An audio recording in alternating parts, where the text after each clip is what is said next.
आप सब मेरे ऑनलाइन बहन भाइयों को एक बार फिर से जय मसीह की। परमेश्वर के अनुग्रह दया कृपा से एक बार फिर से परमेश्वर ने हम सबको मिलने का मौका दिया।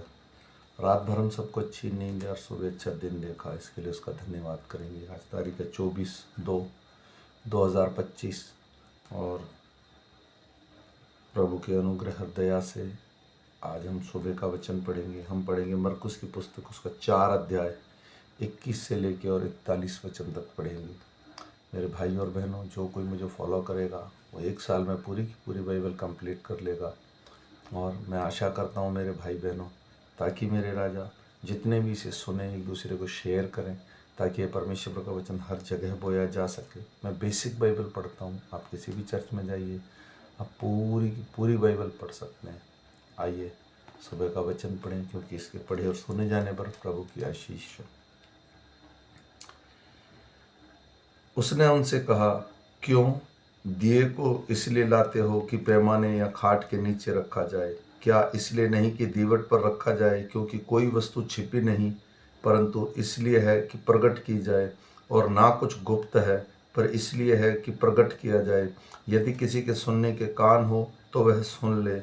फिर उसने उनसे कहा, चौकस रहो कि क्या सुनते हो। जिस नाप से तुम नापते हो उसी नाप से तुम्हारे लिए भी नापा जाएगा और तुमको अधिक दिया जाएगा।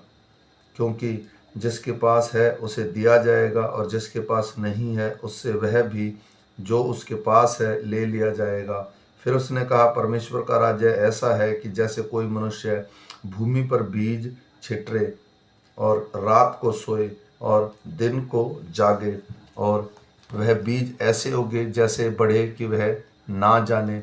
पृथ्वी आप ही आप फल लाती है, पहले अंकुर, तब बाले, और तब बालों में तैयार दाना। परंतु जब दाना पक जाता है तो वह तुरंत हंसिया लगाता है, क्योंकि कटनी आ पहुंची है।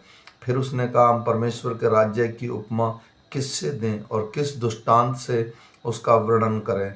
वह राई के दाने के समान है। जब भूमि में बोया जाता है तो भूमि के सब बीजों में छोटा होता है, परंतु जब बोया गया तो उगकर वह सागपात से बड़ा हो जाता है, और उसका ऐसी बड़ी डालियां निकलती हैं कि आकाश के पक्षी उसमें छाया बसेरा करते हैं। वह उन्हें इस प्रकार से बहुत से दृष्टांतें दे देकर उन्हें समझा के समझ के अनुसार वचन सुनाता था, और बिना दृष्टांत कहे वह उनसे कुछ भी नहीं कहता था, परंतु एकांत में वह अपने निज चेलों को सब बातों का अर्थ बताता था। उस दिन जब सांझ हुई तो उसने चेलों से कहा, आओ हम पार चलें। और वे भीड़ को छोड़कर जैसे वह था वैसे ही उसे नाव पर साथ ले चले, और उसके साथ ही भी नी नावें थी।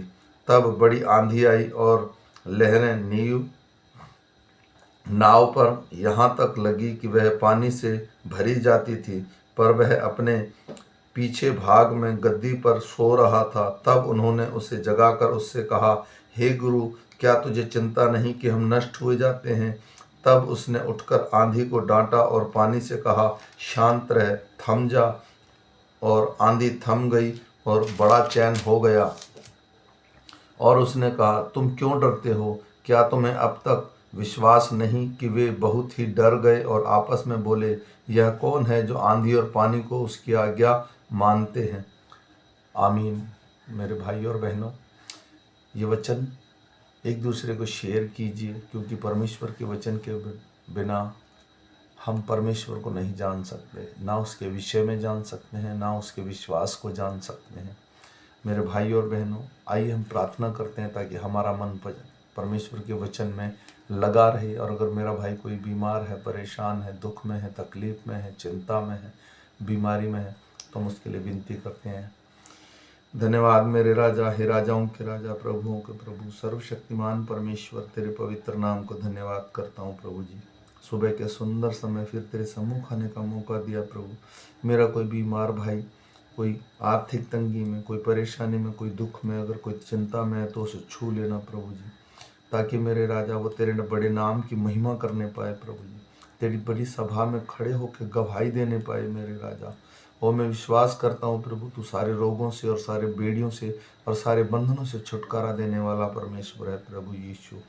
मैं सारा आदर सारी महिमा तुझे देते हुए, सब कुछ तेरे बलवंत हाथों में सौंपते हुए ये छोटी सी विनती तेरे प्यारे नाम से मांगता हूँ, सुनिए और ग्रहण कीजिए पिता। आमीन। सबको जय मसीह की। फिर मिलेंगे शाम के वचन के साथ।